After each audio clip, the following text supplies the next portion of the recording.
Alright, hi, my name is Josh Brown, and today we're going to be doing an ankle assessment on Joey. Alright, so what I'd start with is I'd ask the patient his pastime, what he does in his free time, basically, what he does for fun, and the types of places he's going to be all the time. Occupation, I'd ask about his job, what he does for a living, what is he going to spend most of his time doing in a day. And then previous history, has this injury happened before?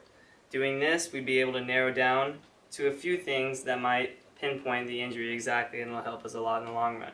Next, we'd ask shoes. Obviously, if he wears flip-flops, that's going to be a lot less supporting than if he wore running shoes. Next, we'd ask about his terrain, like the place he's going to work in, the environment he's going to be in all the time. Factors like that could help us narrow down the injury if he works in like a junkyard based on a soccer field. So much easier to roll your ankle in junkyard. You can step on something, right? Yeah. And then next we'd ask if activities hurt. Does prolonged activity cause you to feel more pain than you would when you were sitting on a table and resting? Right. And then next we'd ask the mechanism of injury. How did you get hurt? Where were you when you got hurt? Who hit you? How did they hit you? When did they hit you? Why did they hit you? Did you piss them off? Did you make them mad? Because that would make them hit you harder. Alright. Next we'd ask the symptoms, if the symptoms change. That's kind of the same thing, in my opinion, as do activities hurt. I feel like if symptoms change, does prolonged activity cause you pain, more pain, as you would feel if you were sitting on the table? Next, boundary of pain, the area of pain. Like, is it going to be down on your shin? Obviously, we ask the patient, where are you feeling pain? How much pain are you feeling? Where does it hurt the most? A good thing to ask is a scale of 1 to 10. Do you feel in your ankle, or wherever he specifies, that pain in that area, does it hurt worse being 1, 10 being, no, opposite, least being 1, 10 being worst? And that's something that's good to ask. And then last, or not last yet, we ask if it's loose or locking. Is your ankle stiff or is it locking? That helps us narrow down a few more things to the type of injury he has.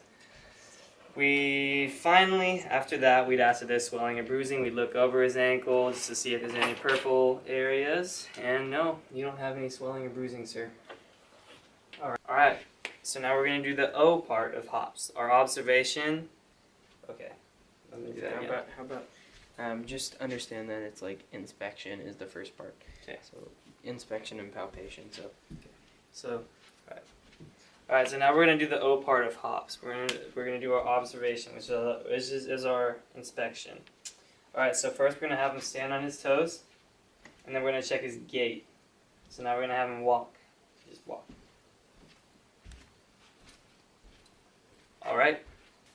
Okay, so now we're going to do the first part of our assessment. So this is the anterior view of the foot, and what we're going to check for is any toe deformities first. There seems to be no toe deformities. He's good there. Next we're going to check his toenails. All look normal. Next we'll check for athlete's foot, just for any cracking or fungus. Looks good. Now we're going to check his anterior tibial tendon. Very good. And then next, spaying of toes. We're going to spread his toes out. Check for any more deformities. Looks good to me. And then next we're going to check his extension tendons. Extend your toe for me. Extend your toes. Everything looks nice. Alright, that's it for the anterior view. So now we're going to be doing the medial portion of our palpation. So first we're going to check his longitudinal arch. He has good arches, a little bit low, but very nice altogether. Next we're going to check his, okay, let me restart that. What are they called? The deltoid ligaments. Okay, medial deltoid ligaments, medial malleolus, Nerve. and nerve. Alright, The so. tibial nerve. Alright, now we're going to do the medial portion of our assessment of the ankle. So first we're going to check his longitudinal arch. Looks good. A little bit low, but very nice altogether. Next we're going to check his deltoid ligaments. Looks good to me. Next we're going to check his medial malleolus, right here. Very good. And then last we're going to check his tibial nerve. It runs all the way up here through his foot. Alright, looks good to me. Alright, so now we're going to do the posterior observation of his foot. So we're going to check his Achilles tendon first. Palpate. Looks good to me. Then we're going to have him supinate. Supinate for me. Good. And now pronate. Good. Alright. Alright, now we're going to be doing the lateral portion of the assessment. So first we're going to check the anterior talofibular ligament, which will be right around here. Looks good. And then we'll check the peroneal tendon, which is, or peroneal, yeah, peroneal tendon. We're running down here. Looks good to me. And then lastly, we'll check his arch, which looks also very well. Alright. Alright guys, now we're going to do the plantar view assessment of his ankle. So first what we're going to do is check between all of his toes, which there is some fuzz in between them, but that's just because he wore socks. Next we're going to check for plantar warts, which would be running along here on the bottom of the foot. And it seems to be that you do have a wart on the bottom of your foot. Do not.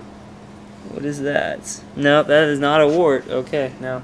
That is just some dead skin or something. I don't know. Okay. I don't look at the bottom of my feet. So And then we're going to check his sesamoid bones, which would be right around here, just to make sure they're still there. Yeah, he's got his sesamoid bones. I'm going to check his flexor tendon, so what I want you to do is push your toes down for me. Push them down. Good, and I'm going to resist. Now push them down. Good. So there's some strength there. And then next we're going to check for plantar flexion. So all I want you to do is plantar flex for me. Push your foot forward. Very good. Palpate everything. Nice. Alright. And that sums it up for the plantar view of the foot. Alright, so now we're going to do the range of motion test using the goniometer. So what we're going to do is we're going to have him at a 90-degree angle. Very good. So first we're going to have him dorsiflex. Dorsiflex for me. Measure, measure, measure. Alright. He was at about a 20-degree angle. Very good. So now we're going to have him dorsiflex for me after, sorry. I bring you back to a 90-degree angle. Good, now dorsiflex for me.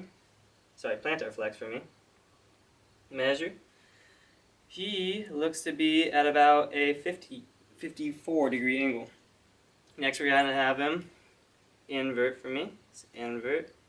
He is at about a 39-degree angle. And evert for me. He is now at a 21-degree angle. Alright, so now we're going to do the muscle testing portion of our assessment. So the first muscle we're going to assess is the anterior tibialis muscle. To assess that, what we're going to do is we're going to have him dorsiflex for me, and we're going to have him invert. And what I'm going to do is I'm going to resist that pull or push of him, and you'll feel that muscle right around here flexing or contracting. Alright, good. So now we're going to do the opposite. We're going to do the posterior tibialis. What we're going to do is we're going to have him dorsiflex for me. Now we're going to have him evert, and then we're going to push against him. You can feel that muscle contracting up on his shin. Alright, the next one we're going to try is we're going to do the gastrocnemius. To do that, what we're going to do is we're going to have my foot or my hand underneath his foot, and his foot is going to push down. Good, you can feel that muscle tensing up back there. Very good. Next, we're going to do the flexor hallucis and extensor hallucis longus. What we're going to do is it's mainly on the big toe. We're going to have him push up, and we're going to push down. We're going to fight him as he's pushing up, and we'll feel that extensor hallucis longus right along here. Alright, now dorsiflex, good. Now we're going to have him push down as I push up. And that's the flexor hallucis longus, you can feel that down there. Alright, so the next one, the last one, is a peroneus longus and brevis. And what they're mainly doing is inversion and eversion. So we're going to have him invert as I try to push him to evert. Good. And now do the opposite. He everts while I push him to invert. Very nice. Alright, that is all. Alright, so we're going to do the first of the special tests. So the first one's called the anterior drawer test. And what we're going to be doing... and the table just broke. Alright, so what we're going to be doing is we're going to be checking if any of the ligaments in his knee are torn or broken. So we're going to be checking and making sure that his hammies relax. Okay, good. And then what we're going to do, we're going to pull forward. And if the test is positive, this part should come forward. And as we can tell, Joey does not have any torn ligaments. This time we're going to be doing the apprehension test. And we are on this table because we broke the ping pong table. So patient's leg is going to be at about a 30-degree angle. And for the apprehension test, what we're going to be doing is moving the patella laterally. What this is going to do is we're just going to be able to tell, if there's any dislocated patella. What we're also going to be doing is when we move it, we're going to be looking at the patient's face, this beautiful face, to see if there's any signs of apprehension or pain or stress, or if they try to stop you, that's also something bad. So all basically we're going to do is just move it sideways. And Joey does not seem to have a dislocated patella. Alright. So the second one of our special tests is the Varus test. So we're going to be pushing his leg out. So we sit between his legs and we push it out by putting force with this hand, pushing his knee out while pulling in with the other. So all you just be doing is pushing it out. Alright, that's the Varus test. The next one is the valgus test. So what we're going to be doing is doing the same thing but pushing the knee in. We pull with this arm while we push the knee in with this arm. So we just push it in. Just push it in.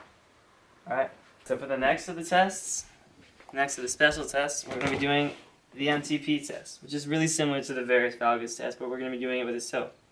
Alright, so the first part is we're just going to push the toe inward. That's the valgus test. Hand here, finger here, push the toe inward.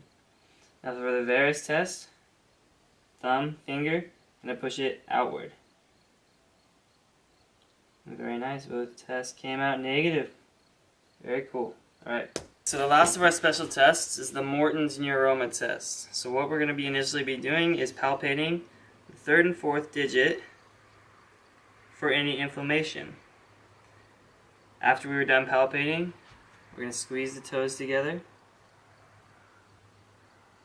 and check for any bumps of any sort. And his test came out negative.